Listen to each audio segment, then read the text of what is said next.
Welcome to our universe.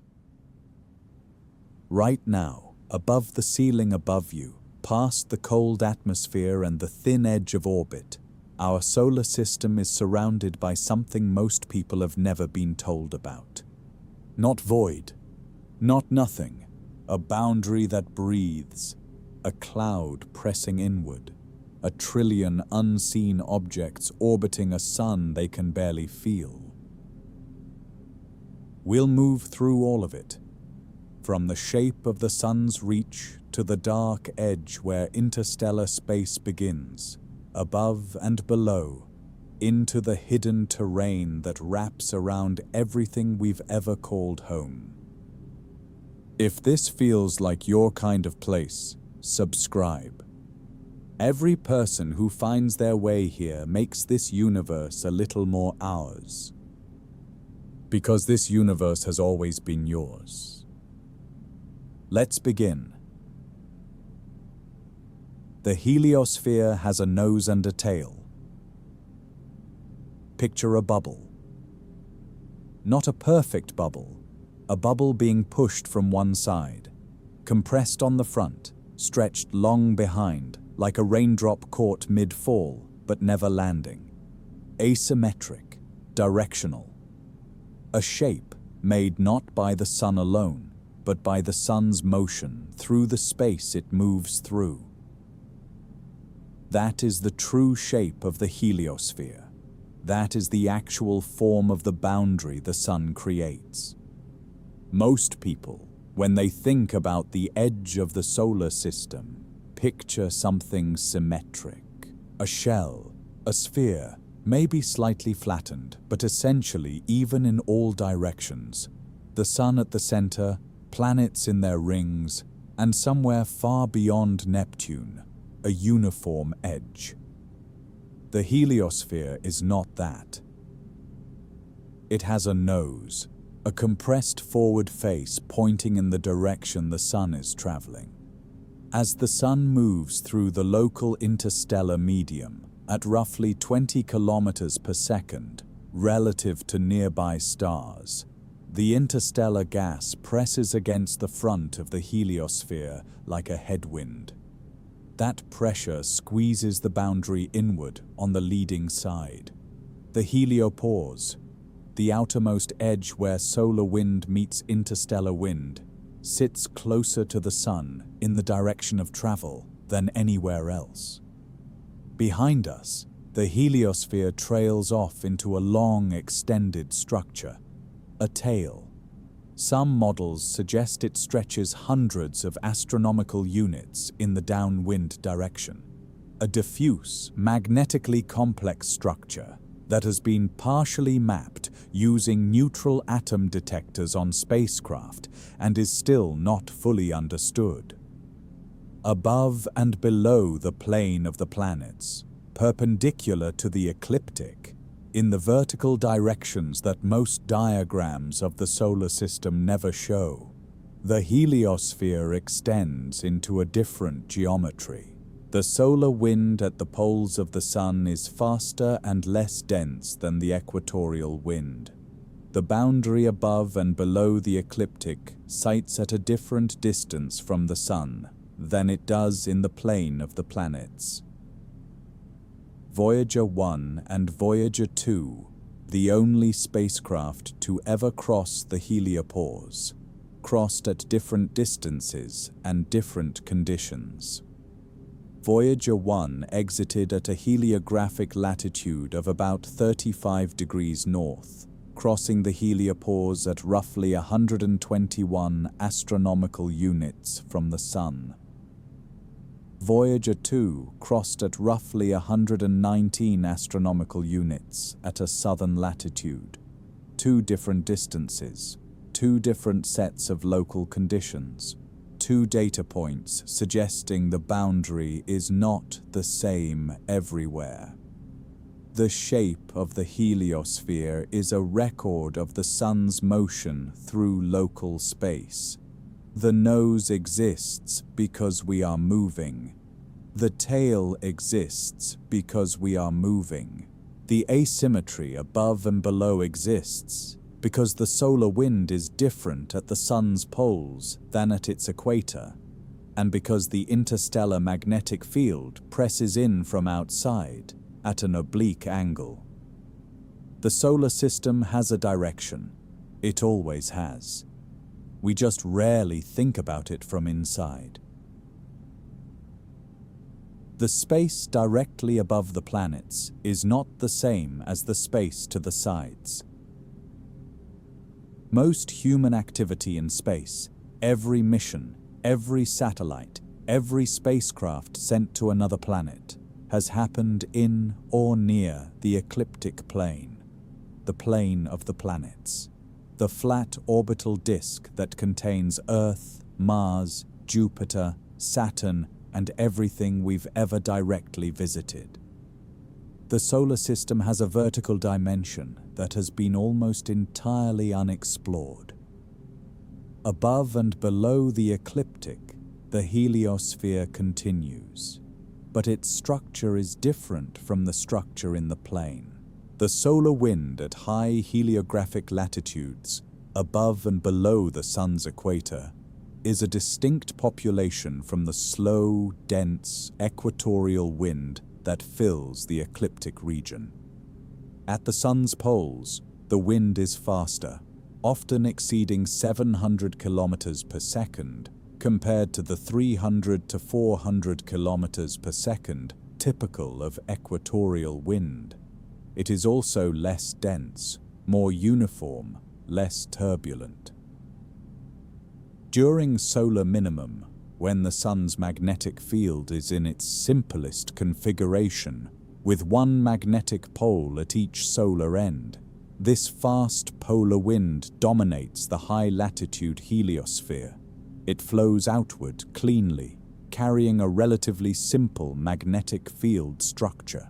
The heliospheric current sheet, the vast, wavering surface that separates regions of opposite magnetic polarity in the solar wind, is relatively flat and confined to low latitudes. During solar maximum, the sun's magnetic field grows complex. Active regions emerge at all latitudes. The fast polar wind weakens or disappears entirely as the sun's polar field is disrupted. The heliospheric current sheet tilts, warps, becomes chaotic. The boundary between the two magnetic hemispheres extends to high latitudes. These changes are not abstract. They affect the cosmic ray flux above and below the ecliptic. They affect the structure of the heliosphere's polar regions. They affect what interstellar particles can enter and how. The only spacecraft to have extensively sampled the heliosphere above and below the ecliptic plane was Ulysses, a joint mission of NASA and the European Space Agency, launched in 1990. Its trajectory carried it out of the ecliptic plane using Jupiter's gravity, ultimately reaching heliographic latitudes of up to 80 degrees. Nearly directly above and below the sun's poles. Ulysses flew those high latitudes multiple times over its 19 years of operation. What it found confirmed the distinction between polar and equatorial solar wind. It sampled interstellar dust grains flowing through the heliosphere from outside. It measured cosmic ray gradients in the vertical direction. When Ulysses was retired in 2009, no replacement was planned. The polar regions of the heliosphere, the space directly above and below the solar system, have been unsampled since. What happens there now is modeled, not measured. Voyager 1 is still inside our solar system by one measure. Here is something that is harder to set aside than most things said tonight. Voyager 1 is the farthest human-made object in history. As of now, it sits more than 160 astronomical units from the Sun, roughly 24 billion kilometers. It crossed the heliopause in 2012, For over a decade, it has been in interstellar space by one definition. It is beyond the boundary where solar wind dominates, past the heliopause, in a region where the interstellar medium is the stronger force. But the Oort Cloud, the vast, spherical shell of icy objects that surrounds the solar system at enormous distances, extends far beyond where Voyager 1 is now. By some models, it begins somewhere around 2,000 astronomical units from the Sun. Its outer edge may reach 200,000 astronomical units, roughly 3 light-years. The Sun's gravity holds objects at those distances, weakly, but holds them. Voyager 1 will not reach the inner edge of the Oort Cloud for another 300 years. It will not pass through the Oort Cloud's outer boundary for somewhere between 15,000 and 30,000 years. By that definition, the gravitational definition, Voyager 1 is still inside our solar system. It will be inside our solar system long after every institution that built it is gone, long after every language spoken on Earth today has either transformed beyond recognition or disappeared, long after the great cycles of ice that have shaped the rhythm of life on this planet have come and gone many times over. We sent it in 1977. It hasn't left yet. This is not a comforting fact. It is not meant to be.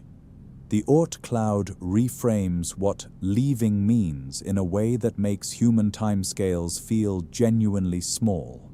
Not poetically small, not metaphorically small. Small in the way you can feel somewhere in your chest if you let it settle. The spacecraft carries a golden record. Greetings in 55 languages, music, the sound of rain and surf, and a mother's first words to a newborn. A message in a bottle.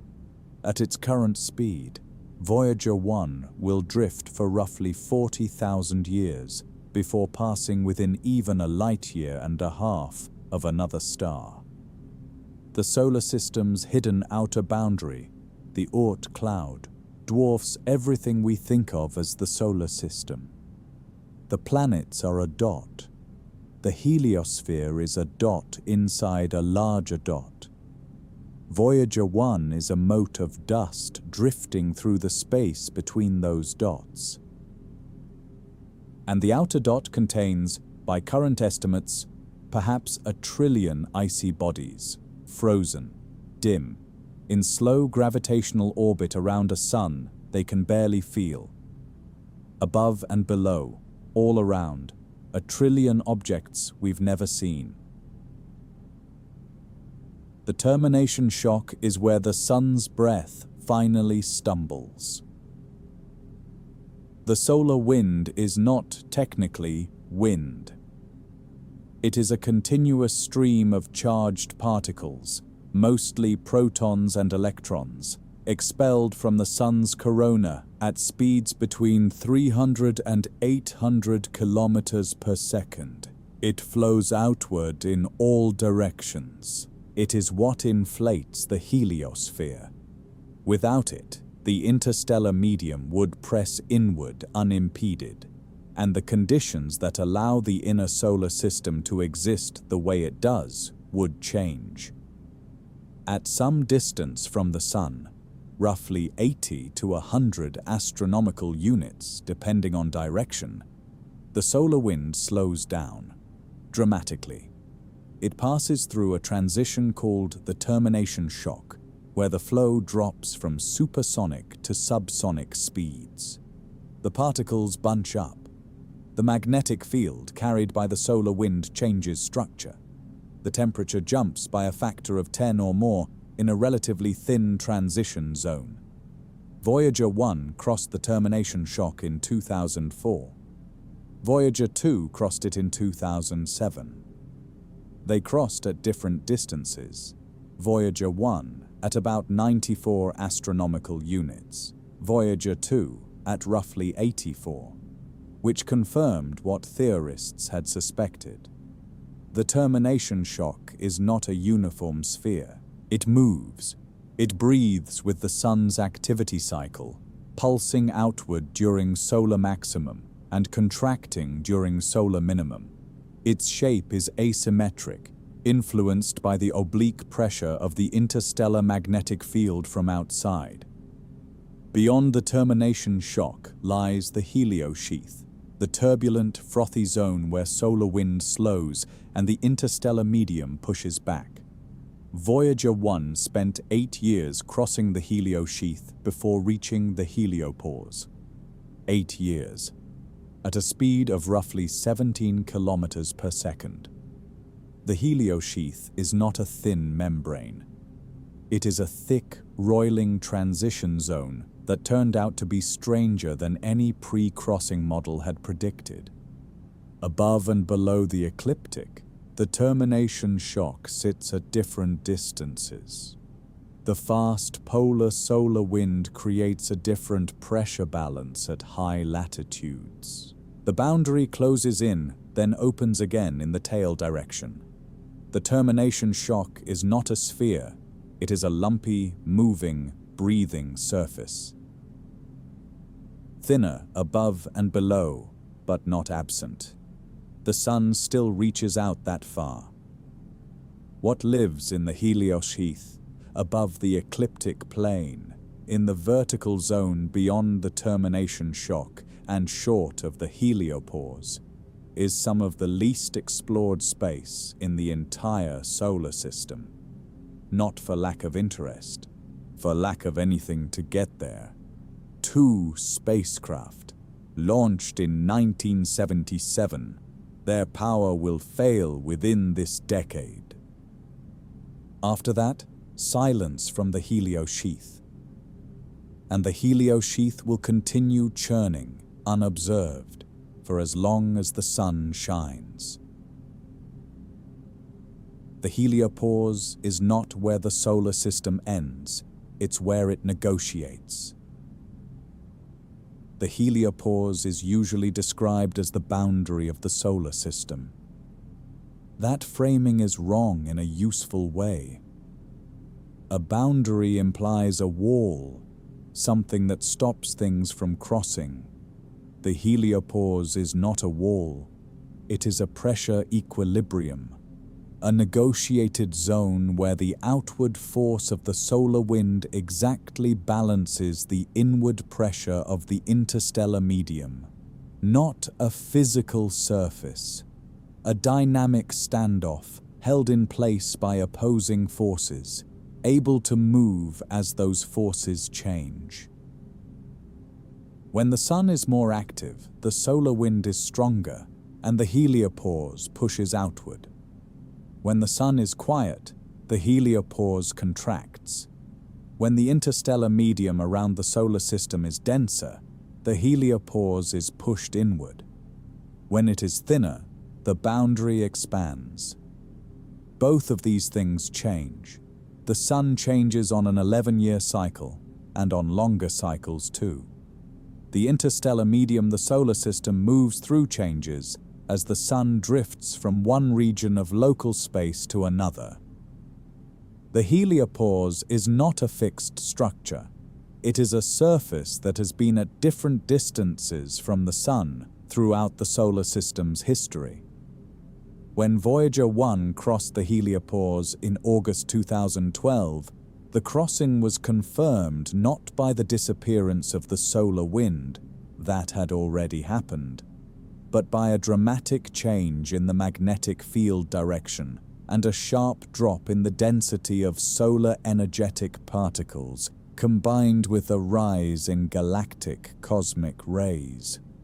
The signature was unmistakable. In the space of a few days, Voyager had moved from a region dominated by solar material to a region dominated by interstellar material.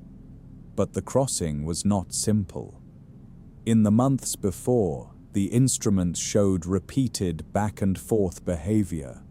as if the heliopause itself was oscillating past the spacecraft, moving outward and then inward again. The boundary was not stationary. It was in motion, pushed by waves in the solar wind, traveling outward from a coronal mass ejection months earlier. The heliopause had been hit by a solar storm's shockwave and was still ringing. The solar system's boundary breathes. It trembles. It has been hit by events from inside and pushed by density changes from outside. What Voyager crossed was not a fixed edge. It was a dynamic surface that happened to be at that location at that moment. Above and below the ecliptic, the heliopause is at different distances. The shape, the pressure balance, the local magnetic field configuration, all of these vary by direction. The heliopause above the solar system's poles is not the same as the heliopause in the plane. The boundary is everywhere, but it is not the same everywhere. The local interstellar cloud is pressing against the heliosphere right now. Begin at 30 light-years out. The Sun is currently embedded inside a cloud of interstellar gas called the local interstellar cloud, sometimes called the local fluff, for the genuine reason that it is extraordinarily thin. It is roughly 30 light-years across. Its density is far lower than a molecular cloud, perhaps 1/10 of a hydrogen atom per cubic centimeter, compared to thousands or millions per cubic centimeter in a dense molecular cloud. By any ordinary standard, it would be described as nearly empty. But nearly empty is relative. Compared to the interior of the local bubble, the larger low-density cavity the Sun is embedded in, which has densities about 100 times lower than the galactic average, the local interstellar cloud is noticeably denser. It is a wisp within a cavity, a thin pocket of gas in an already thin region. The Sun entered this cloud somewhere between 60,000 and several 100,000 years ago. We don't know exactly when.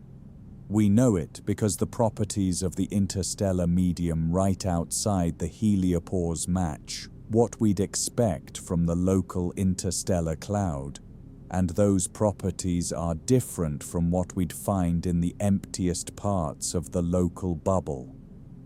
Now pull the scale inward. The local interstellar cloud is not a passive backdrop. It is moving relative to the Sun, flowing in a direction that places it in direct contact with the nose of the heliosphere.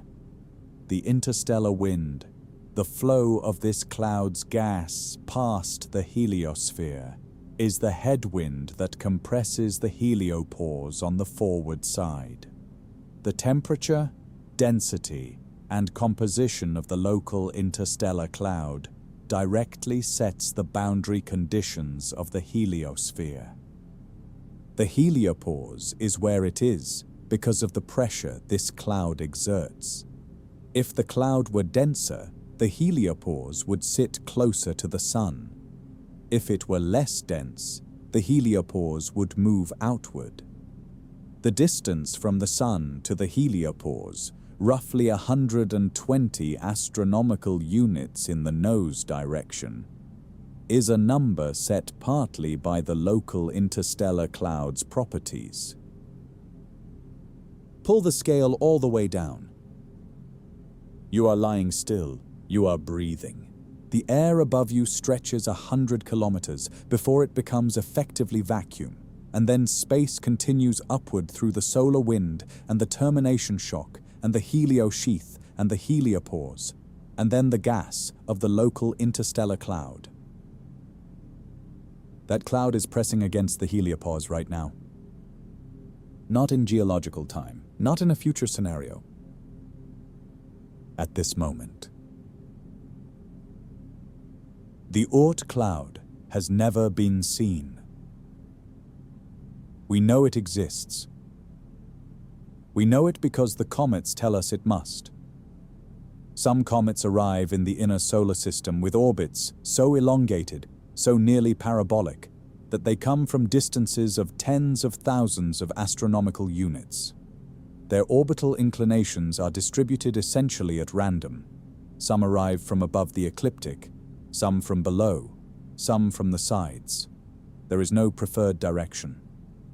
This tells us that whatever region they come from is roughly spherical, not disc-shaped, surrounding the solar system from all sides, above and below as much as in the plane.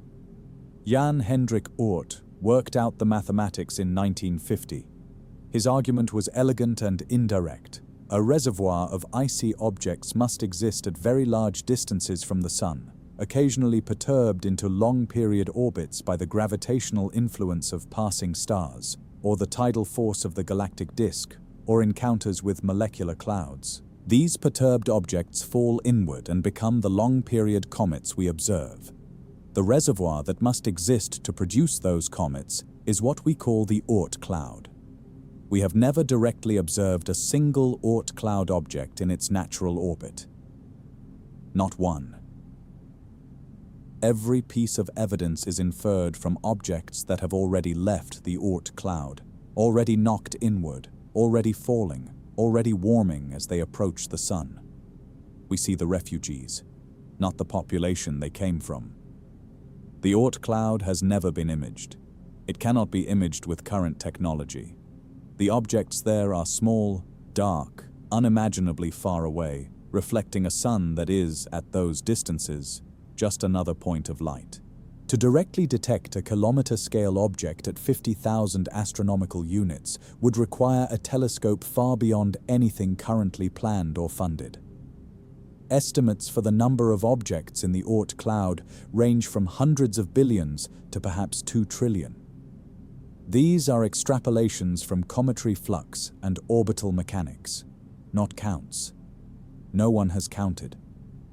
We know something is out there, above the ecliptic, below it, in every direction, at distances that make the heliosphere look close, because the math requires it, because comets fall inward from those distances on trajectories that can't be explained any other way.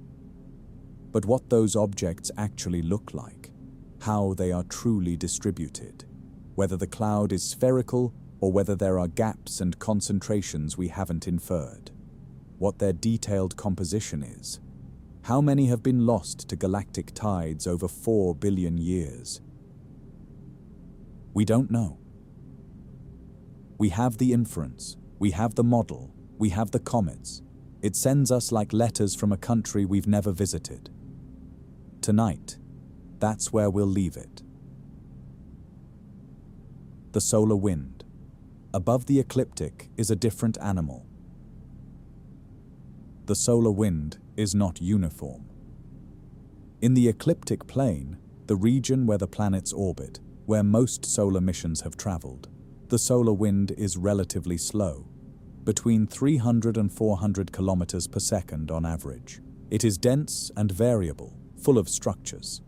Coronal mass ejections carve through it. Corrotating interaction regions form where faster streams overtake slower ones. The magnetic field carried by this wind is complex, with sector boundaries and current sheets and local tangles from active regions on the Sun's surface.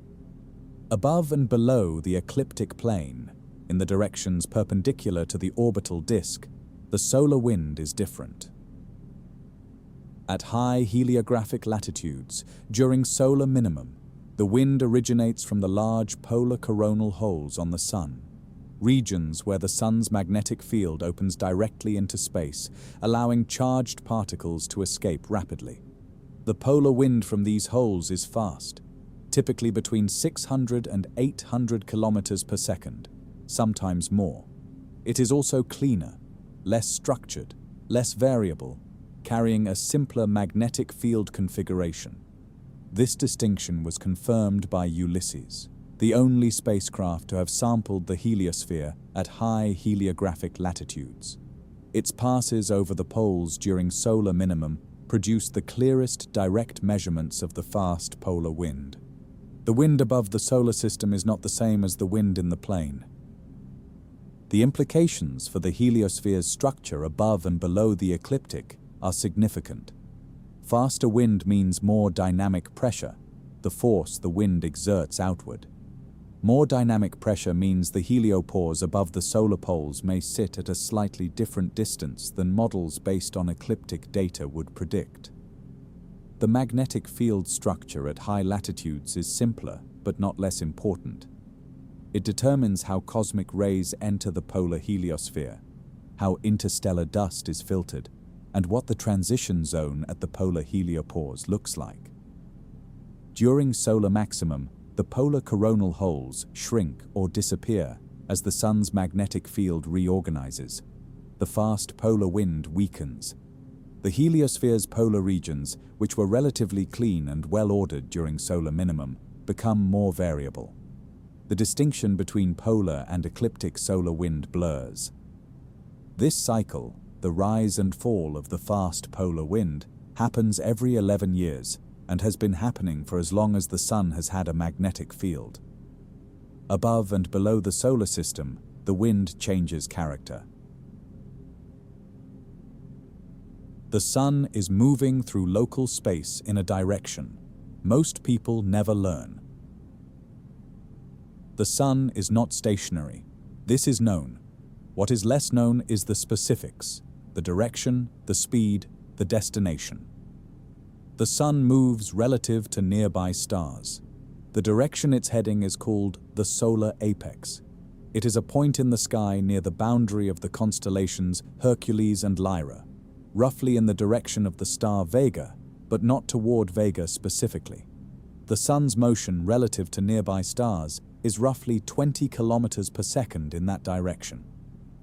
The solar apex was first calculated in 1783 by William Herschel, who noticed that some stars appeared to be slowly drifting apart from a central point in the sky. Those stars, when the sun's own motion was removed, while stars in the opposite part of the sky appeared to be slowly converging. The expanding point was the direction the sun was heading. The converging point, the solar antepex, is in the constellation Columba, roughly behind us. This motion shapes the heliosphere directly. The nose of the heliosphere points toward the solar apex. The heliotail extends behind, in the direction of the antepex. The interstellar wind, the flow of the local interstellar cloud past the heliosphere, comes from the direction of the solar apex as seen from the heliosphere's frame of reference. The sun also oscillates vertically. It bobs above and below the galactic midplane on a timescale of roughly 30 to 40 million years per half oscillation. Right now, the sun is approximately 50 to 80 light-years above the galactic midplane, having crossed upward through it between 1 and 3 million years ago. It is currently moving further above the midplane. This has a specific consequence for the heliosphere. The density of interstellar material is slightly different above and below the sun's current position. The galactic midplane is denser. As the sun moves above it, the interstellar medium it encounters changes slowly. These are very slow changes by any human timescale, but over millions of years, the interstellar environment the heliosphere is embedded in has changed and will change again. We are currently above the midplane. Moving upward. The environment directly above us is slightly thinner than the environment below us. Slowly, imperceptibly, but measurably. The heliotail stretches behind us into interstellar space. Most visualizations of the heliosphere show it as a roughly symmetric structure, perhaps slightly compressed on one side. Occasionally, diagrams show a teardrop shape with a longer trailing edge. The full reality is stranger. The heliotail, the structure that extends behind the heliosphere in the direction opposite to the solar apex, has been partially mapped by the IBEX satellite, the Interstellar Boundary Explorer, launched in 2008. IBEX cannot image the heliosphere directly. Instead, it detects energetic neutral atoms, charged particles that have become neutral through charge exchange with interstellar hydrogen and then travel in straight lines back to the detector, carrying information about where they came from. What IBEX's maps showed, the heliotail extends hundreds of astronomical units in the downwind direction. It has structure. The center of the tail is dominated by relatively fast wind that originated at the sun's poles. The flanks of the tail contain slower material from the ecliptic region. The magnetic field in the tail wraps and spirals in ways that models have reproduced only partially. The tail is not a simple trailing smear. It is organized. There are distinct lobes corresponding to the two magnetic hemispheres of the solar wind, separated by the remnant of the heliospheric current sheet. These lobes rotate as the solar wind's magnetic field, which reverses polarity every solar cycle, influences the structure. The heliotail extends above and below the ecliptic plane as well as behind it. It is not a flat structure. It has a three-dimensional form, and the polar regions of the tail are different from the equatorial regions, reflecting the same fast-slow wind dichotomy that structures the rest of the heliosphere. Everything the sun has ever expelled, every charged particle from every solar storm, every gust of the solar wind across the entire history of the solar system, has passed through the heliosphere and contributed to what now trails behind us. The heliotail is the wake of 4.5 billion years of motion, moving through it right now. Voyager found magnetic foam at the edge of the solar system. In 2011, a year before Voyager 1 crossed the heliopause, data from its magnetometer began to show something unexpected. The magnetic field in the outermost heliosheath, the region just inside the heliopause, was not organized in the large, sweeping structures that theoretical models had predicted. Instead, it appeared to be broken into many small, disconnected structures, loops, magnetic bubbles, some small, some somewhat larger, a tangled, complex network of magnetic topology. Researchers described it as magnetic foam. The cause appears to be magnetic reconnection, events where field lines of opposite polarity meet and rearrange, forming closed loops that pinch off from the larger field structure. The heliospheric magnetic field reverses polarity every solar cycle as the sun's poles flip. In the outer heliosheath, field lines from successive cycles pile up, interact, and reconnect. The result is not a smooth boundary condition, but a frothy, structured tangle. This matters for everything entering the heliosphere from outside. Cosmic rays arriving from interstellar space have to diffuse through this magnetic foam. Diffusion through tangled structures is different from diffusion through smooth, organized field lines. The foam changes the rate at which cosmic rays penetrate inward, creates local trapping regions that alter particle energies, and produces a boundary that filters differently than anyone expected. When Voyager 1 crossed the termination shock in 2004, it was expected to find an intense concentration of anomalous cosmic rays at that location. The termination shock was the predicted acceleration site. Instead, the flux kept rising after the crossing, suggesting the acceleration was distributed across the heliosheath in ways the models hadn't captured. Two spacecraft. Two narrow paths through one specific region of the heliosphere, neither of them sampling the space above or below the ecliptic at the polar heliopause. What the magnetic foam looks like above the solar system's poles in the unexplored polar heliosheath is modeled, not measured. What other surprises that foam might contain is a question with no current answer. Cosmic rays enter the solar system, from above and below. A cosmic ray is not a ray. The name is a historical accident. It is a charged particle, most often a proton, sometimes a helium nucleus, traveling at speeds very close to the speed of light. Some arrive with energy so extreme that a single proton carries the kinetic energy of a well-thrown baseball. Not a remarkable baseball, a proton, moving at something like 99.99999% of the speed of light. Galactic cosmic rays, those originating within the Milky Way but outside the solar system, arrive from all directions, including above and below the ecliptic. They originate primarily in the remnants of supernova explosions, where the expanding shock wave accelerates particles to extreme energies over thousands of years. They spiral along galactic magnetic field lines for millions of years before eventually reaching the heliosphere. The heliosphere deflects some of them. Below roughly a few 100 million electron volts in energy, the heliospheric magnetic field deflects cosmic rays effectively. The field lines curve them away, and lower energy particles cannot penetrate deeply. Above that energy, the deflection decreases. The highest energy cosmic rays pass through the heliosphere almost unimpeded. The flux of galactic cosmic rays at Earth is not constant. It varies with the solar cycle. At solar maximum, the heliospheric magnetic field is stronger and more complex, and scatters cosmic rays more efficiently. At solar minimum, the field weakens and more cosmic rays penetrate into the inner solar system. The variation is measurable. During the extended solar minimum of 2008 and 2009, the cosmic ray flux at Earth reached the highest levels recorded in the space age. It also varies by direction within the heliosphere.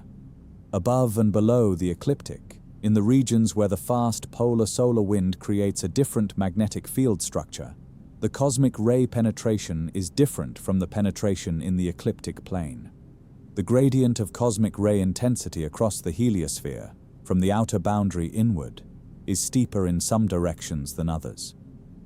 At sea level on Earth, roughly 1 cosmic ray muon, the secondary particle produced when a primary cosmic ray strikes the upper atmosphere, passes through your body every second, from above, continuously.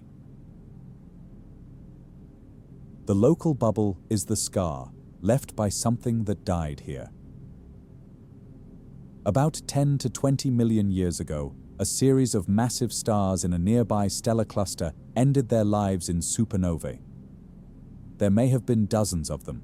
Each one released, in a matter of seconds, more energy than the Sun will emit across its entire 10 billion year lifetime. Each one blasted a shell of hot gas outward at thousands of kilometers per second. Over millions of years, those expanding shells swept through the local interstellar medium. They compressed gas at their edges. They heated the interior to millions of degrees.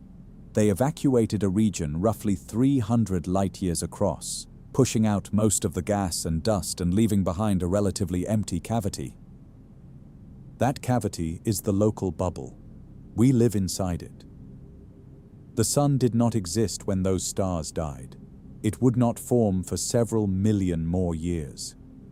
What those supernovae may have done, possibly, is help trigger the formation of the solar nebula. Compressed interstellar gas at the edge of their expanding shells may have contributed to the gravitational collapse that eventually formed the Sun and the planets. We were born, in part, from their dying. The local bubble's boundary is a shell of compressed, denser interstellar gas, the swept-up remnants of material those ancient supernovae displaced. Inside this boundary, the gas density is roughly 100 times lower than the galactic average. The heliosphere sits inside this low-density cavity.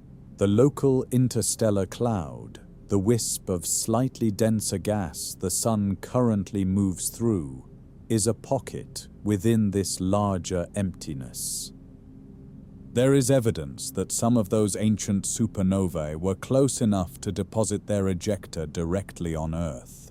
Iron-60, a radioactive isotope produced in supernovae with a half-life of about 2.5 million years, has been found in deep-sea sediments at concentrations consistent with nearby explosions within the last few million years. On the ocean floor, preserved in slowly accumulating layers, there are traces of the stellar deaths that shaped the space directly above and below the solar system.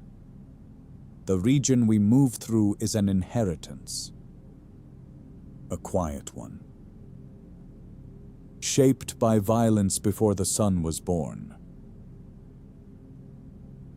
Rogue planets drift through this region and we cannot detect them.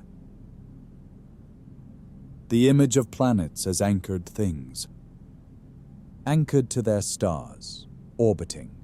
The system is the frame, the star is the center, and a planet without a star would not seem, intuitively, to deserve the word.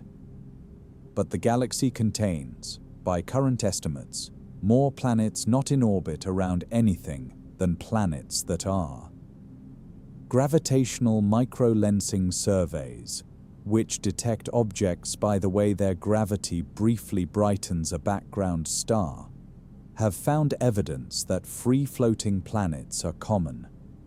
Some estimates suggest several for every star in the galaxy. Others put the ratio much higher. The numbers are uncertain, but common appears to be correct.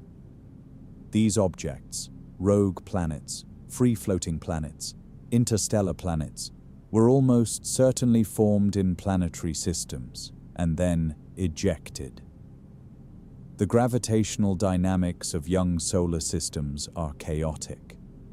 Before orbits stabilize, the gravitational interactions among newly forming planets can throw objects into escape trajectories.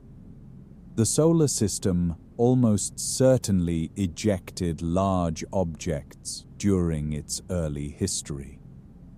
What became of them is unknown. They drift through interstellar space, cold, dark, unlit. Some may retain internal heat from radioactive decay or from the compression of formation. Some may have subsurface liquid water despite the absence of a star. Some carry atmospheres, partially frozen at the surface but present.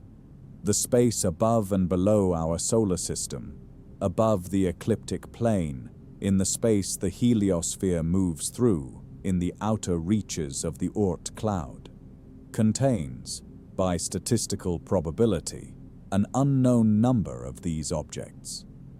They are dark and cold, and there is currently no way to detect any specific one. They would be invisible to optical telescopes. A rogue planet of Earth's mass could be closer to the solar system than Alpha Centauri, could be drifting through the outer Oort Cloud's gravitational envelope right now. We would not know it.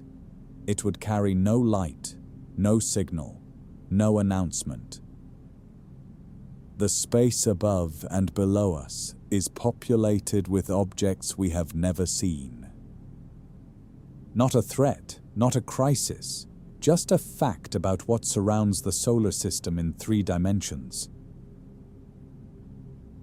Oumuamua came from above the ecliptic and left nothing behind.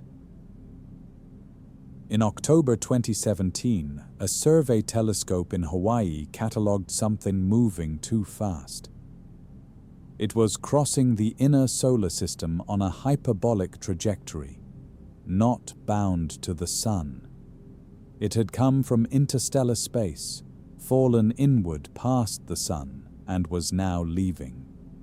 Its speed and trajectory showed it had originated from outside the solar system, making it the first confirmed interstellar object ever detected passing through. It was named Oumuamua, a Hawaiian word meaning, roughly, messenger from afar arriving first. The observations were brief. By the time anyone recognized what it was already receding. In the weeks available before it faded beyond detection, astronomers collected everything they could. What they found was strange. Oumuamua appeared extremely elongated, perhaps 10 times longer than it was wide. No solar system object observed has that extreme an aspect ratio. Then the orbit didn't fit. It was accelerating, slightly but measurably. Its trajectory deviated from what gravity alone could explain. Something was pushing it. In comets, this kind of non-gravitational acceleration comes from outgassing, ice turning to vapor, producing a slight thrust. But there was no observed outgassing, no coma, no tail, no dust. The theories multiplied. A hydrogen iceberg, a type of object theorized but never confirmed, a fragment of a nitrogen-rich body from another solar system, a dust aggregate so porous and thin that solar radiation pressure could push it significantly, like a natural sail. One group of researchers proposed it might be artificial. That proposal received enormous public attention. It was not accepted by the majority of the scientific community, but it could not be formally ruled out because the available data wasn't sufficient to rule out much of anything. Oumuamua is gone now, beyond any telescope, heading back into interstellar space toward the constellation Pegasus.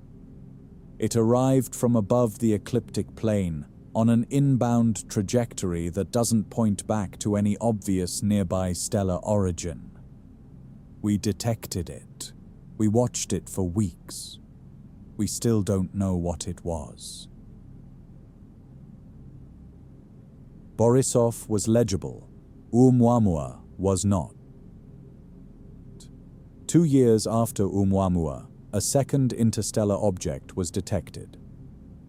In August 2019, an amateur astronomer in Crimea named Gennady Borisov spotted a comet with an unusual trajectory. Within days, analysis confirmed it was hyperbolic, coming from interstellar space. Unlike Oumuamua, which had already passed perihelion before anyone knew it was there, Borisov was detected months before it reached its closest approach. There was time. Astronomers pointed every available telescope at it. What they found was reassuring in a specific way. Borisov looked like a comet. It had a coma, a cloud of dust and gas surrounding the nucleus. It had a faint tail. Its spectrum showed carbon monoxide and other volatiles consistent with a primitive icy body. Its color and brightness were within the range expected for solar system comets. It was strange in some details. It appeared to contain more carbon monoxide relative to water than most solar system comets, suggesting it formed in a colder environment than the Sun's protoplanetary disk. But it was interpretable. Borisov arrived from another stellar system, fell through our solar system, and left. Strange, but legible. Oumuamua was not legible. Retroactively, the contrast matters. Oumuamua showed no cometary activity in the temperature range where most ices sublimate. Its shape was extreme. Its non-gravitational acceleration had no observed source. Its origin trajectory pointed to no known star system at the appropriate look-back time. Every proposed explanation for Oumuamua requires invoking something unusual. The hydrogen iceberg requires a type of object that has never been observed and that theoretical models suggest shouldn't survive long enough to travel between stars. The nitrogen shard requires a specific origin event, a collision on a Pluto-like body in another system. The dust aggregate requires an object with a very unusual structure. These are all possible. The data can accommodate any of them. The data can also accommodate other possibilities. This isn't meant as a suggestion. It's meant as a description of where the science stands. We detected an object, watched it, measured it, built models for it, and are still unable to say with confidence what it was. It passed through. It left nothing behind. Interstellar dust flows into the heliosphere from a specific direction. Start small. A grain of interstellar dust is typically a few tenths of a micrometer across, smaller than a bacterium. It is a carbon grain or a silicate grain formed in the outflows of an old dying star and drifting through interstellar space for millions of years before encountering the heliosphere. These grains flow into the heliosphere from a specific direction, the direction of the local interstellar wind, the same flow that compresses the heliopause on the leading side. They enter because they are electrically neutral or only lightly charged, and the heliospheric magnetic field can't fully stop them. The detection of interstellar dust inside the heliosphere was one of the scientific achievements of the Ulysses mission. Ulysses could sample the heliosphere at high latitudes, above and below the ecliptic, and it found interstellar dust grains flowing inward from outside, not stopped at the heliopause, penetrating. Some grains were altered by the solar UV field and the heliospheric magnetic field, but they came through. The flow direction matched the direction of the interstellar wind, which is the direction the heliosphere is moving through the local interstellar cloud. Expand. These grains originate from stars that died before the sun was born. They carry isotopic signatures, specific ratios of silicon, magnesium, iron, carbon, distinct from solar system material. They are samples of the interstellar medium delivered to the inner solar system on a slow but continuous drift. Pre-solar grains found in primitive meteorites, unchanged since the solar system formed, are interstellar dust captured when the solar system first condensed from its parent cloud. The grains flowing through the heliosphere right now carry the accumulated chemistry of stellar deaths going back billions of years. Every star that shed its outer layers into space, every supernova that scattered synthesized elements across light years, all of it eventually becomes dust, processed and reprocessed, drifting. Some of that drift enters the heliosphere through the space above and below the ecliptic. Right now, from a specific direction. The heliosphere is not sealed against the history of the galaxy. Neutral hydrogen enters the solar system without permission. The heliosphere is described as a boundary. A boundary implies some things get through and some things don't. And it is true that the heliospheric magnetic field stops most low-energy charged particles from entering the inner solar system. The solar wind deflects interstellar plasma. The boundary at the heliopause is real and measurable.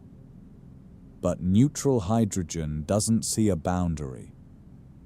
It enters, freely, continuously. Neutral hydrogen from the local interstellar cloud flows through the heliopause without noticing it. It is not charged. Magnetic fields don't deflect it. It carries the properties of the interstellar medium directly into the heliosphere. The temperature, the velocity distribution, the composition. This creates a situation that is genuinely strange. Inside the heliosphere, mixed in with the solar wind plasma and the outward rushing charged particles, there are interstellar atoms that arrived from outside. They fill the heliosphere. They drift inward. Most are photoionized before they reach Earth. The sun's ultraviolet radiation is too intense at short distances, but not all. Interstellar helium, harder to ionize than hydrogen, penetrates deeper. It has been detected inside the orbit of Earth by spacecraft sensitive enough to measure it. The density is very low, less than 1/10 of an atom per cubic centimeter, but the atoms are there. These are not native to the solar system. They arrived from outside. Their composition reflects the local interstellar cloud, which reflects the supernovae that shaped the local bubble, which were themselves the deaths of stars that formed billions of years ago. The inside of the heliosphere contains atoms from all of that history. Invisible, cold, drifting in. The solar system is not sealed. It breathes in interstellar gas continuously, and that gas carries a composition that cannot be replicated from inside the solar system alone. Anomalous cosmic rays are born at the edge of the heliosphere itself. For years, physicists studying the cosmic ray energy spectrum found an anomaly. A population of particles at moderate energies that didn't fit the galactic cosmic ray spectrum and didn't fit the solar wind spectrum. Too energetic to be simple solar particles. Too plentiful in specific atomic species to be explained by standard galactic cosmic ray models. These were called anomalous cosmic rays. They turned out to be reprocessed interstellar atoms. Neutral atoms from the local interstellar cloud, hydrogen, helium, oxygen, neon, drift into the heliosphere because they are not deflected by the magnetic field. They enter freely. But as they drift closer to the sun, ultraviolet radiation ionizes them, strips their electrons, converting neutral atoms to charged ions. Once charged, they are picked up by the solar wind and accelerated outward. At the termination shock, where the solar wind slows dramatically, the compression of the flow can energize these newly charged particles to tens of millions of electron volts. The anomalous cosmic rays are reprocessed interstellar material. They entered from outside, neutral and invisible to magnetic forces, were converted to ions by solar UV radiation, and were then energized at the termination shock. They are a product of the heliosphere itself, of the interaction between the interstellar medium flowing in from above and below, and the solar wind flowing out. The edge of the solar system, rather than simply blocking the outside, is manufacturing its own particle population from interstellar raw material. After Voyager 1 crossed the termination shock in 2004, the anomalous cosmic ray flux didn't peak at the shock the way models predicted. It kept rising. The acceleration was apparently distributed across the helio sheath in a more complex way than theory had anticipated. The puzzle is not fully resolved. The boundary is not a wall. It is a factory. The hydrogen wall glows in a light we cannot see. Most astronomy involves collecting light that comes to us from distant sources. But there is a way to see something that does not emit, to make invisible gas reveal itself by the light it reflects from something else. Neutral hydrogen atoms flowing into the heliosphere from the local interstellar cloud drift inward until they encounter the sun's ultraviolet radiation. When a UV photon of exactly the right wavelength, the Lyman alpha wavelength, about 121 nanometers, strikes a neutral hydrogen atom, the atom absorbs it and re-emits a photon in a random direction. This is resonant scattering. The sun's Lyman alpha UV output continuously illuminates the cloud of interstellar hydrogen flowing through the inner heliosphere.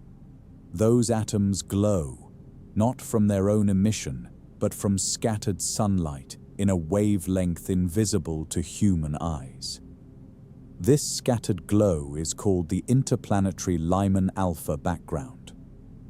Where the solar wind meets the local interstellar cloud, just outside the heliopause, on the nose side, the neutral hydrogen from both sides piles up.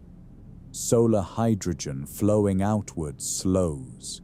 Interstellar hydrogen flowing inward slows. The density of neutral hydrogen in that transition zone is higher than on either side. That concentration of hydrogen, glowing in Lyman alpha, is called the hydrogen wall. It was predicted theoretically and then confirmed observationally by the Hubble Space Telescope, which detected excess Lyman alpha absorption in the spectra of nearby stars.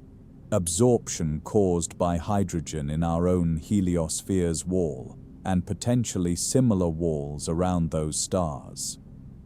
The IBEX satellite mapped the glow in detail.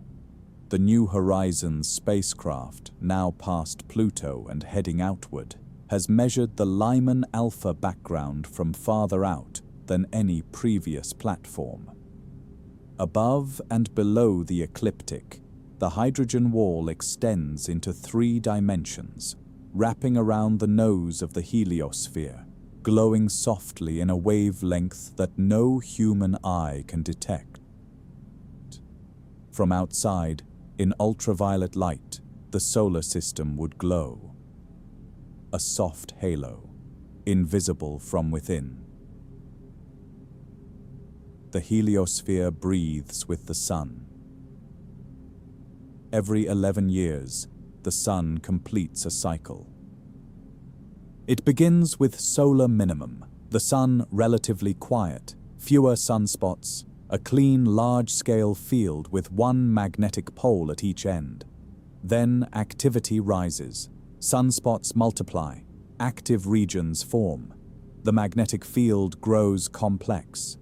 Coronal mass ejections become more frequent, flinging billions of tons of plasma into the solar system. Solar maximum arrives. Then activity decreases again. During this cycle, the heliosphere physically changes size. At solar maximum, the solar wind is denser and more energetic. The heliosphere inflates slightly. The heliopause moves outward a few astronomical units. Cosmic rays have a harder time penetrating inward. The energized, complex magnetic field scatters them more effectively. At solar minimum, the solar wind thins. The heliosphere contracts. The heliopause moves inward. Galactic cosmic rays penetrate deeper, and the flux at Earth rises. Voyager 1, in the heliosheath during the exceptional solar minimum of 2008 and 2009, encountered higher cosmic ray flux than had been seen in the space age.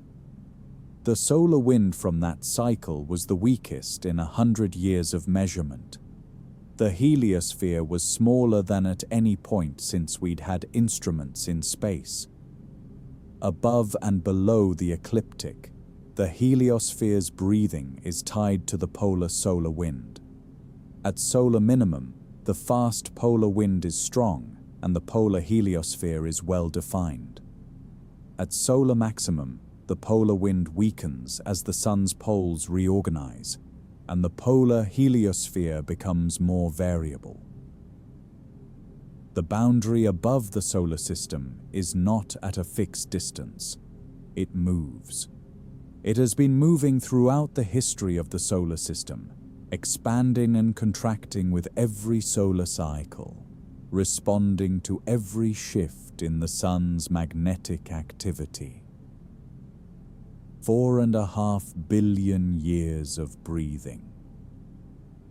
The same rhythm, the same expansion and contraction, long before anything on Earth was listening. The interstellar magnetic field above us is ancient and oblique. Outside the heliosphere, in the local interstellar cloud pressing against the heliopause from outside, there is a magnetic field. It is very weak, a few millionths of a Gauss.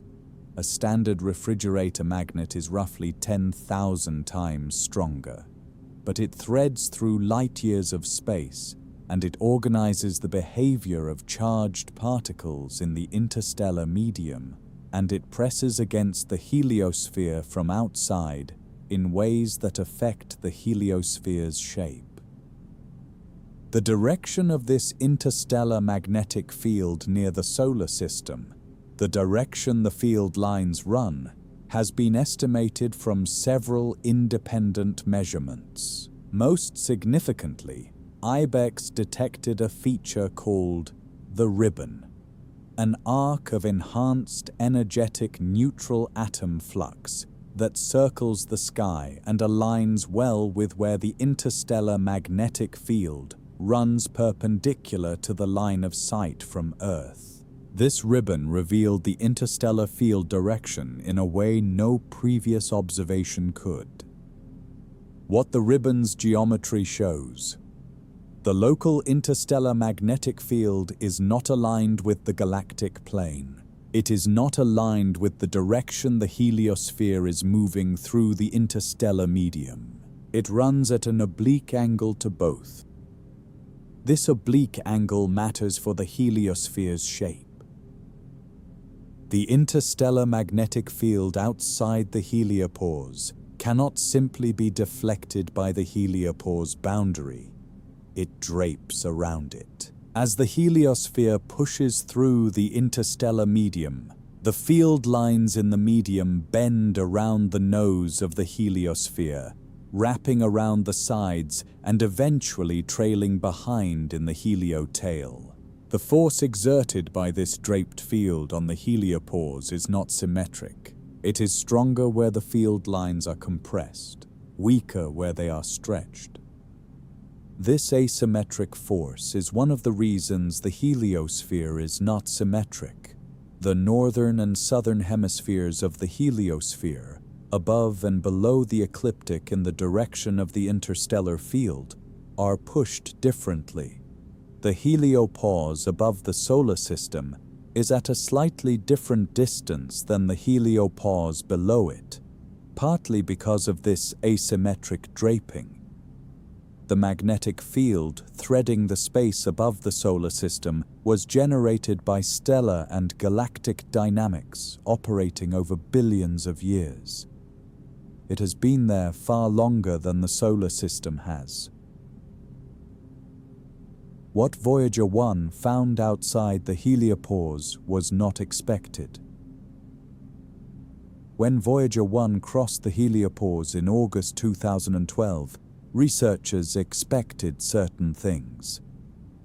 The magnetic field direction was expected to match the modeled direction of the local interstellar field, an angle consistent with the IBEX ribbon measurements and the general understanding of the local interstellar cloud's field orientation.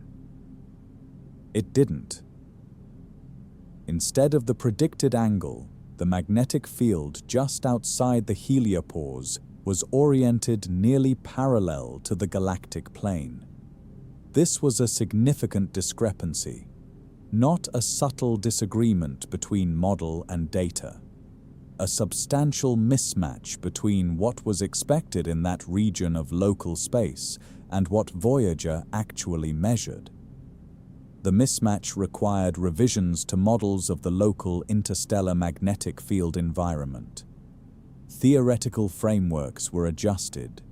New models were proposed. Some invoked the shape of the local interstellar cloud's boundary near the nose of the heliosphere, the possibility that the cloud has an internal structure that rotates the field at the interface with the heliosphere. Others proposed that the heliosphere's nose drapes the interstellar field in ways that hadn't been fully accounted for. The revisions are ongoing. The data from a single spacecraft exit at a single point in a single direction cannot constrain the full three-dimensional field structure of the region outside the heliopause. Voyager 1 measured one point. Voyager 2 measured another, at a different latitude, a different longitude, and found different local conditions. 2 measurements. 2 data points in a heliosphere spanning several hundred astronomical units. 2 narrow probes into a three-dimensional boundary that surrounds the solar system on all sides. The space above and below the ecliptic, the polar heliopause, has not been directly sampled. The field direction there, the density of the interstellar medium there, the structure of the heliosheath in the polar direction, all modeled, none directly measured. This is where the knowledge ends. 1 spacecraft in the north, 1 in the south, at a moderate latitude. Above and below, unmeasured. The G cloud approaches and we don't know what it will mean. The local interstellar cloud, the cloud the solar system currently moves through, has a neighbor ahead of it. In the direction of the solar apex, the direction the Sun is heading, there is another interstellar cloud called the G cloud. It is denser than the local interstellar cloud. The Sun is approaching it. At current relative velocities, the solar system may enter the G cloud within tens of thousands of years. Some estimates say as few as 10,000 years. Others extend to a few 100,000. The physical difference between the two clouds is not dramatic by astronomical standards. The G cloud is denser and somewhat cooler. Its interaction with the heliosphere would produce a somewhat compressed heliosphere, the heliopause moving inward. How far inward depends on the exact density of the G cloud, which is not precisely known. It depends on the structure of the cloud's boundary, which is also not precisely known. The transition from one cloud to another is not instantaneous. There is a boundary region, a gradient where the two clouds meet, and passing through that gradient may involve a period of variable heliospheric conditions, the heliopause shifting as density changes, the anomalous cosmic ray population responding, the flux of interstellar neutral atoms inside the heliosphere changing. What this means for conditions on Earth depends on how much the heliosphere compresses. And that depends on numbers that haven't been measured precisely enough to make a confident prediction. The G cloud encounter, by current best estimates, would produce a modest change. Not catastrophic, possibly detectable, possibly not. The word possibly carries a lot of weight here. We are moving toward it.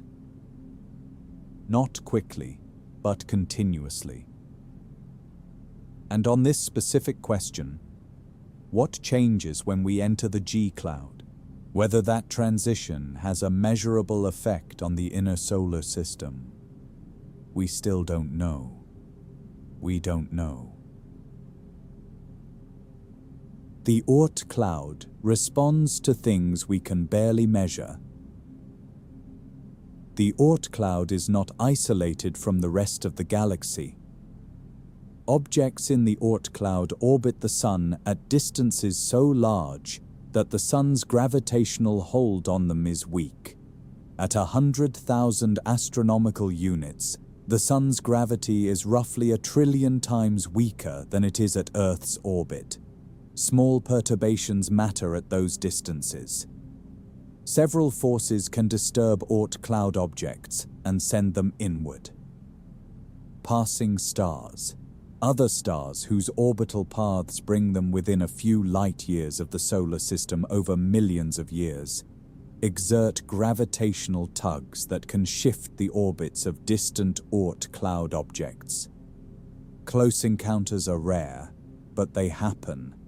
The closest known stellar approach in the near future is a dim red dwarf called Gliese 710, which will pass within roughly a light-year of the Sun in about 1.3 million years. That pass may deliver a moderate but noticeable increase in the number of long-period comets entering the inner solar system over the following hundreds of thousands of years.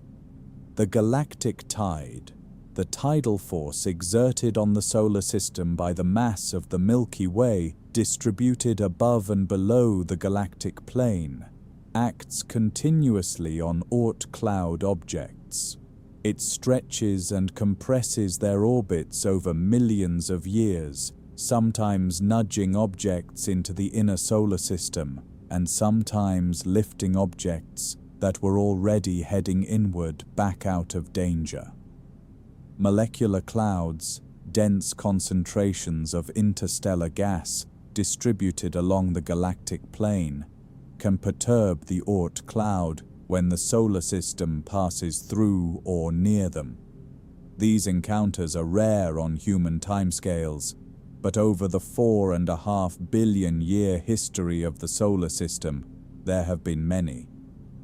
All of these perturbations send comets inward. Pull the scale down. A comet observed from Earth. A streak across the winter sky. Perhaps it has been reported in historical records.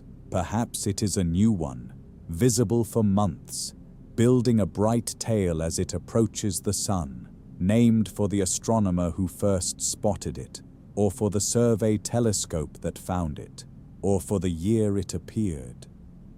That comet left the Oort Cloud, above or below the ecliptic plane, possibly because a star passed too close several million years ago, or because the galactic tide tilted its orbit just enough over millions of years, or because a molecular cloud encounter long before human life existed on this planet sent a wave of perturbations inward that is still arriving. The object has been in cold storage for 4.5 billion years. It is now, for the first time, warming. Above and below the ecliptic, space has weather. Begin with the image of stillness. That's what space looks like from inside the solar system. The planets orbit in their paths. Between them, vacuum. The occasional faint glow of the zodiacal light on a very clear night. Sunlight scattered off the thin disk of dust that runs along the ecliptic plane. The solar system seems, from inside, essentially quiet. Now look up. Above the ecliptic plane, perpendicular to the orbital disk, in the vertical direction that most diagrams never show, the heliosphere extends into something active. Cosmic rays from outside the solar system, deflected by the heliospheric magnetic field, spiral inward at angles that are different above and below the ecliptic than they are in the plane. The magnetic field itself, wound into a spiral by the sun's rotation, tilts and waves in 3 dimensions. The heliospheric current sheet, the vast rippling surface that separates regions of opposite magnetic polarity in the solar wind, doesn't sit perfectly flat. It wobbles. It tilts with the solar cycle. Earth crosses it twice every solar rotation. In the regions above and below the current sheet, the cosmic ray flux is measurably different from the flux in the plane. The shape of the heliospheric current sheet, which changes with solar activity, determines how well the heliosphere deflects cosmic rays in the vertical direction. Solar energetic particles, when the sun fires off a coronal mass ejection, don't travel uniformly through the heliosphere. They follow field lines. They concentrate along certain paths.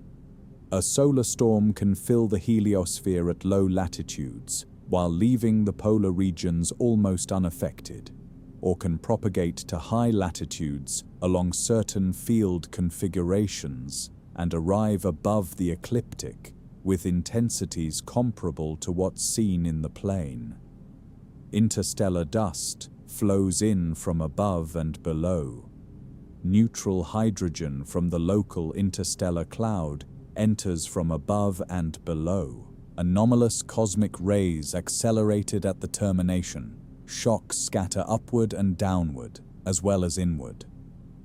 The heliosphere above the planets is not empty. It is not uniform. It is active, structured by the magnetic field, filtered by the termination shock, influenced from outside by the interstellar medium. Space above the planets has weather, made of things other than moisture.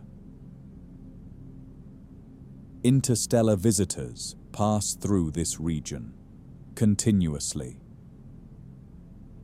Oumuamua and Borisov are the only 2 confirmed interstellar objects detected passing through the solar system. They are also likely not the only 2 that have passed through. The detection of interstellar objects depends on 2 things: the object being large enough and bright enough to be seen by current telescopes, and a survey happening to point in the right direction at the right time. Oumuamua was nearly missed. It was detected only because the Pan-STARRS survey happened to observe that patch of sky at a fortuitous time, and even then it was already past perihelion and receding. A slightly different geometry, and it would have passed unseen. Statistical analyses of the detection rate, starting from the assumption that Oumuamua and Borisov are representative of a larger population, suggest that interstellar objects of roughly their size pass through the inner solar system at a rate of perhaps several per year. Most are too small or too dark, or pass at the wrong time to be detected with current surveys. The Legacy Survey of Space and Time, LSST, operating from the Vera Rubin Observatory in Chile, began full science operations recently. It will image the entire accessible sky every few nights, with a sensitivity many times greater than current surveys. Predictions suggest it will detect dozens to hundreds of interstellar objects over its decade of operation. The space the heliosphere moves through, the local interstellar cloud, the broader local bubble, contains a population of objects moving on trajectories that occasionally send them through our solar system. Some are cometary. Some are rocky. Some may be stranger. We have detected 2. We are about to be able to detect many more. What that survey reveals, how many there are, what they're made of, where they come from, whether any of them are as inexplicable as Oumuamua, is not yet known. the space above and below is populated with travelers. We've barely started counting them. The heliosphere is stranger than anyone expected. Before either Voyager spacecraft crossed the termination shock, theorists had reasonably clear predictions about what the heliosheath, the region between the termination shock and the heliopause, would look like. The solar wind would slow down at the termination shock, become subsonic, heat dramatically, and then flow roughly outward toward the heliopause, where it would be diverted to flow around and eventually down the heliotail. The magnetic field would pile up gradually. Anomalous cosmic rays, accelerated at the termination shock, would be abundant just inside it. After Voyager 1 crossed the termination shock in 2004 and spent 8 years in the heliosheath, almost all of these predictions needed revision. The anomalous cosmic rays didn't peak at the termination shock. They kept increasing throughout the heliosheath crossing, suggesting a more distributed acceleration environment than the simple termination shock model. The magnetic field in the outer heliosheath was not smoothly organized. It was broken into the foam structure, loops, disconnected bubbles, a tangled network produced by reconnection events where field lines of opposite polarity met and rearranged. The heliosheath was also thicker than expected. Voyager 1 spent 8 years crossing it before reaching the heliopause. Models had predicted a somewhat thinner zone. And the heliopause itself, when Voyager 1 finally crossed it in 2012, was not the smooth, steady boundary models had imagined. In the months before the crossing, the heliopause oscillated back and forth past the spacecraft, moving outward and then inward as waves from solar activity propagated outward and disturbed it. Every specific, testable prediction about the heliosheath was either wrong or required significant revision. This is not an indictment of the science. It is a description of what exploring new territory means in practice. The heliosheath is a region that no theoretical framework had been calibrated against real measurements. The measurements arrived. The framework was revised. That is how it works. What the heliosheath looks like above and below the ecliptic, in the polar heliosheath, in the region above the solar system's poles, remains entirely in the realm of models. The models have been wrong before. The solar system trails a wake of its own history. The heliosphere is not static. As the Sun has moved through local interstellar space over 4.5 billion years, the heliosphere has moved with it, carrying the solar wind outward, maintaining the heliopause against the interstellar medium, producing the heliotail in the downwind direction. But the interstellar medium the heliosphere has passed through has not been the same throughout that history. The solar system has spent time in denser regions of interstellar gas during earlier phases of the galactic orbit when it was closer to the midplane. It has spent time in regions near active star formation where the radiation environment was more intense. It has passed near supernova remnants. The iron 60 found in ocean floor sediments suggests at least one supernova close enough to deposit direct ejecta within the last few million years. Each of these environments shaped the heliosphere differently. In denser interstellar regions, the heliopause was closer to the Sun. The heliosphere was smaller. more interstellar material could penetrate to the inner solar system. The termination shock was closer. The heliosheath was thinner. In thinner regions, like the local bubble we currently inhabit, the heliosphere expanded. The heliopause moved outward. The inner solar system was more effectively shielded. The current configuration, a heliosphere extending to roughly 120 astronomical units on the nose side, is a product of current conditions, current solar wind pressure, current interstellar medium density, current interstellar magnetic field direction. These conditions will change as the solar system continues to move. The G-cloud ahead of us will bring slightly denser conditions. Beyond that, conditions we cannot predict. What we have now is a particular window, a particular set of boundary conditions that defines the space above and below the solar system today. Not permanent, current. Nothing in the space above and below the solar system is still. The image that needs retiring, a solar system sitting in a static dark sea.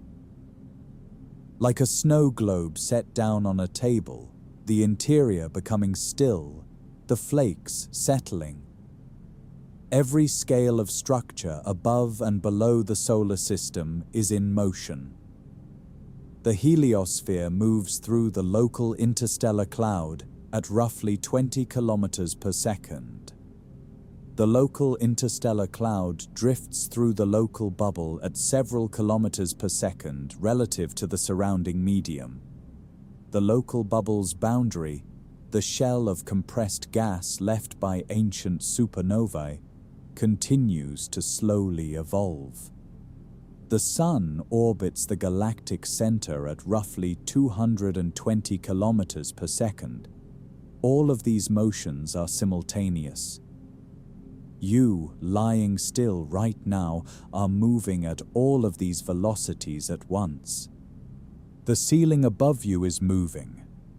The atmosphere above the ceiling is moving. The heliosphere above the atmosphere is moving. The cloud of interstellar gas that presses against the heliopause is moving through the local bubble, which is expanding slowly. There is no reference point in this system that is truly stationary. Motion is the baseline condition. What there is relative calm, a particular density, a particular magnetic field configuration, a quiet period in the local bubble's history, a thin wisp of interstellar cloud, a specific window of local conditions that allows a planet with liquid water and stable long-term climate to exist. The heliosphere above and below the solar system is in a particular configuration right now, shaped by the Sun's current activity, the current density and direction of the local interstellar cloud, the current interstellar magnetic field direction. None of these are permanent. All of them are currently favorable. Not guaranteed. Just current. The Oort cloud above and below is the solar system's true outer skin. Start at the edge of the known. Neptune, the outermost giant planet, about 30 astronomical units from the Sun. The farthest object any spacecraft has visited up close. Beyond Neptune, the Kuiper Belt. Pluto and its companions, icy objects in a broad disk extending to roughly 50 astronomical units, concentrated near the ecliptic plane, orbiting in the same flat disk where the planets formed. Beyond the Kuiper Belt, the scattered disk. Objects in more elongated, more inclined orbits, extending to several hundred astronomical units, still concentrated somewhat near the ecliptic plane, but beginning to spread above and below it. Beyond the scattered disk, the inner Oort Cloud, sometimes called the Hills Cloud. Objects at distances of a few hundred to a few thousand astronomical units. Not yet confirmed by direct observation in significant numbers, but mathematically required to exist as the source population of short-period comets that don't quite make it into the outer Oort Cloud spherical distribution. And beyond that, the outer Oort Cloud. This is where the solar system stops being a disk and becomes a sphere. Beyond a few thousand astronomical units, the objects are no longer concentrated near the ecliptic plane. They are distributed in all directions, above the ecliptic and below it in equal measure, surrounding the solar system like an enormous, sparse, frozen shell. The outer Oort Cloud is the true three-dimensional boundary of the solar system. Expand. It extends, by most estimates, to somewhere between 50,000 and 200,000 astronomical units from the Sun. At the outer edge, 3 light-years from the Sun, the nearest star is only about a light-year farther away. The boundary of the solar system's gravitational reach and the gravitational reach of other stars are not far apart. In the space between them, between the outer Oort Cloud and the corresponding Oort-like populations around nearby stars, there may be objects that belong to neither system, untethered, drifting, or slowly cycling between stellar systems as their weak gravitational bindings shift over millions of years. The Oort Cloud above and below the ecliptic is the solar system's true outer skin. It has never been seen. The Sun's polar heliosphere has never been visited. There is a region of the heliosphere that has never been directly sampled. Directly above the Sun's north pole and directly below its south pole, at heliographic latitudes of 90 degrees, the polar heliosphere, no spacecraft has ever traveled. No mission has been designed to do so.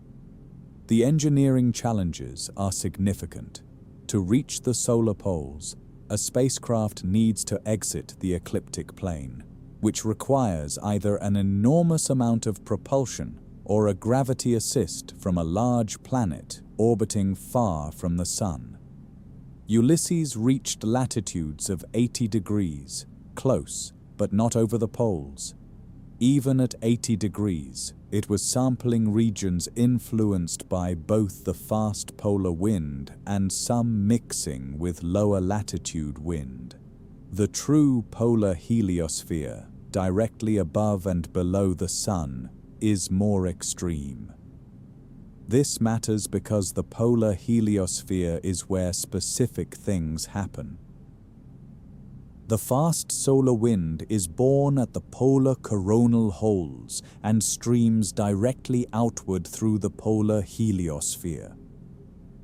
The interstellar magnetic field, draping around the heliosphere from outside, reaches its most extreme configuration at the poles, where the draping geometry compresses the field most.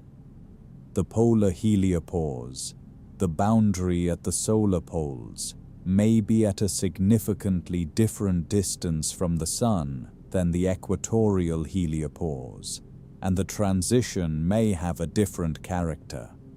Cosmic rays entering the solar system through the polar heliosphere follow different paths than those entering through the ecliptic region.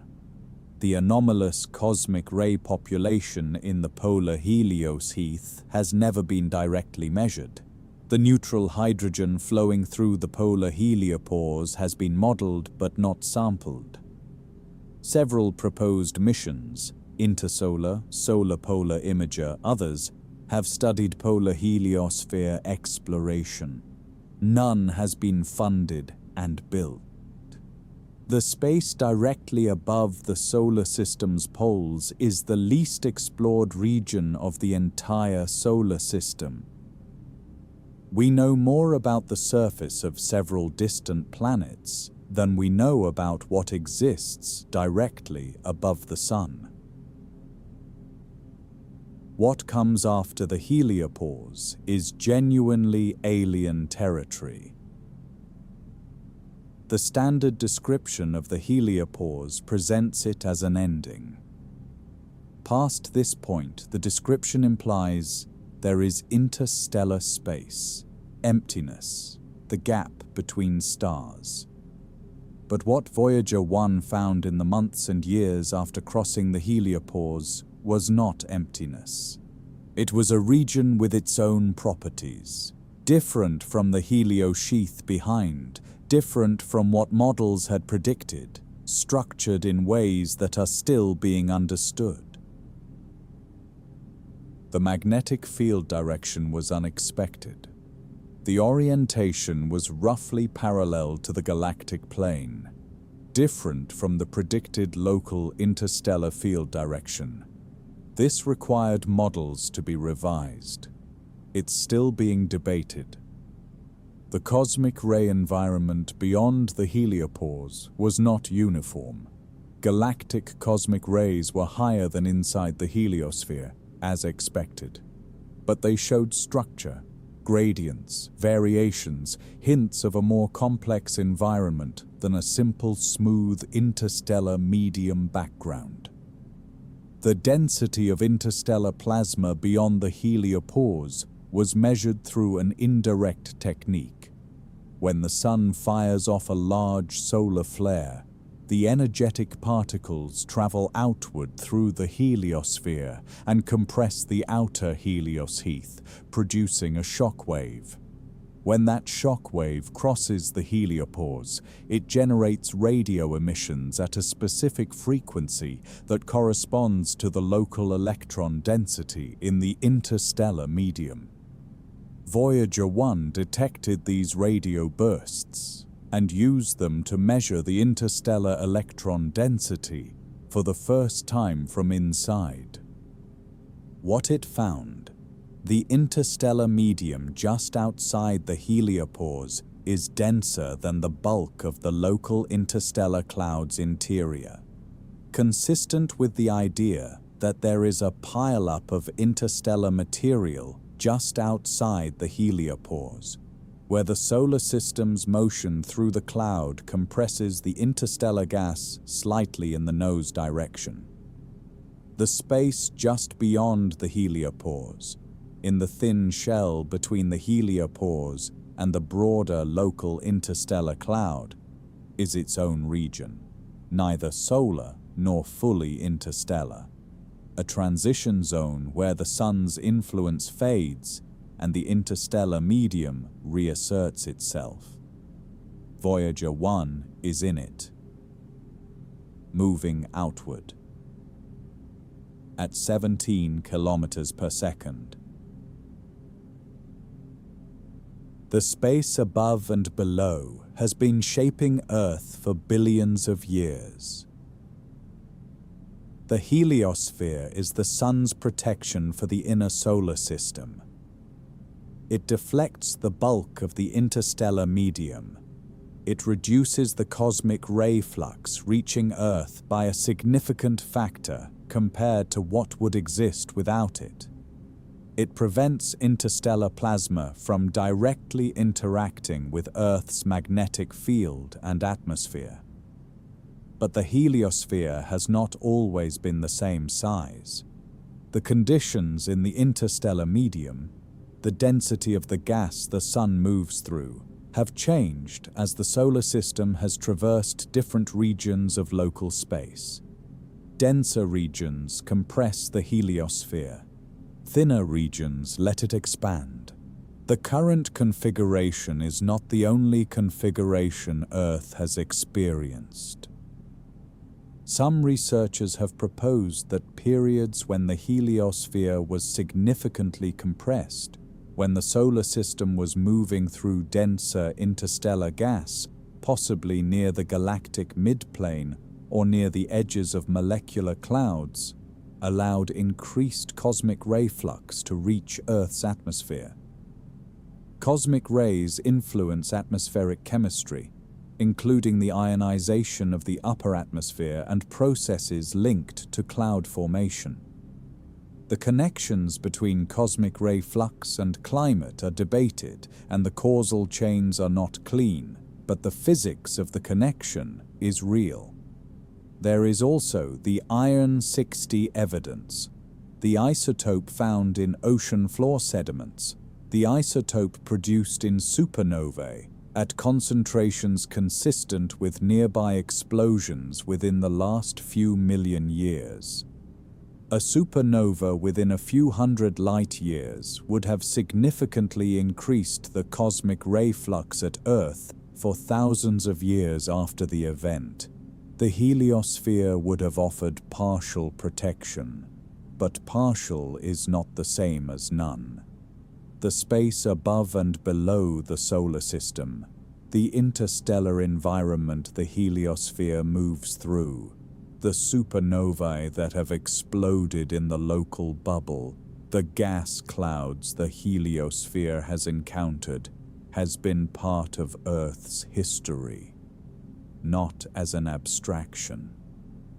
As a physical environment whose properties set boundary conditions for what happens on the surface of a particular planet orbiting inside a particular star's magnetic bubble. Now pull the scale all the way down. A forest in a temperate zone, an ocean current shifting slowly, an ice sheet advancing by a few meters per year across a landscape that was open ground 10,000 years earlier. All of it inside a heliosphere, moving through a thin interstellar cloud in a quiet scar in the galaxy. The conditions outside shaped what happened inside. What the solar system looks like from the outside. No spacecraft has ever turned around and photographed the heliosphere from outside. The famous pale blue dot image, taken by Voyager 1 from roughly 6 billion kilometers away, just past Saturn's orbit, shows Earth as a tiny point of light in a beam of sunlight. It is an image from inside the heliosphere, looking inward. The heliosphere itself was far beyond the frame.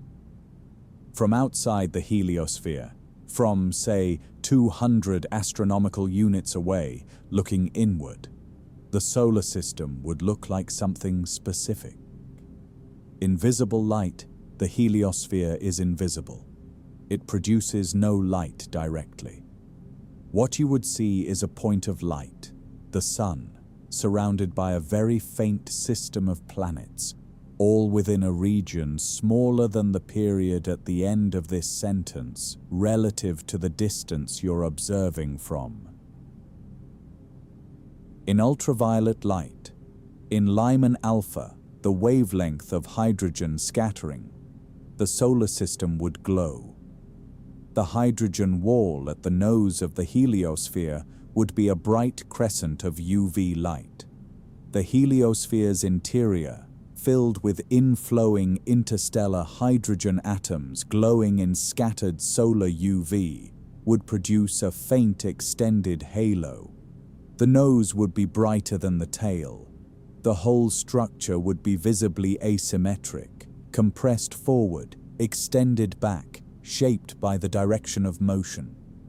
In energetic neutral atoms, the way IBEX images the heliosphere from inside, the structure would show the ribbon, the nose enhancement, the heliotail lobes, the asymmetric heliopause. In cosmic rays, in the shadow cast by the heliosphere on the galactic cosmic ray background, the solar system would appear as a slight deficit in cosmic ray flux in certain energy ranges, surrounded by the faint enhancement of the heliopause's edge. From outside, the solar system is a glowing UV bubble, asymmetric, shaped by motion, surrounded by 1 trillion invisible icy objects in a spherical cloud, moving through a thin wisp of ancient interstellar gas. Quiet. From a certain angle, from outside, looking at the whole thing, it would look like a small, fragile, moving thing in a very large space. Which is, in fact, exactly what it is. We've moved from the compressed nose of the heliosphere to the magnetic foam at its edge, through the heliosheath that turned out to be stranger than anyone had predicted, past the heliopause, where Voyager crossed into territory no model had fully captured. We've drifted through the invisible Oort Cloud, 1 trillion objects in every direction, above and below, that we've never seen directly, and into the thin warmth of the local interstellar cloud, pressing softly against the solar system from outside. None of it is still. None of it is sealed. The heliosphere breathes with the sun's 11-year cycle. Interstellar atoms enter through the heliopause continuously. The G-cloud lies ahead. The boundary above the solar system has never been visited. And somewhere inside all of that, inside the heliosphere, inside the termination shock, inside the thin disk where the planets orbit, is wherever you are right now. Not at the center, not at the edge. Exactly here, surrounded by layers of space you now know exist. If your eyes feel heavy, let them close. If this felt like home, leave a comment when you wake up. If you're still here, the next chapter is waiting. The universe will still be here when you wake up. So will we. Good night.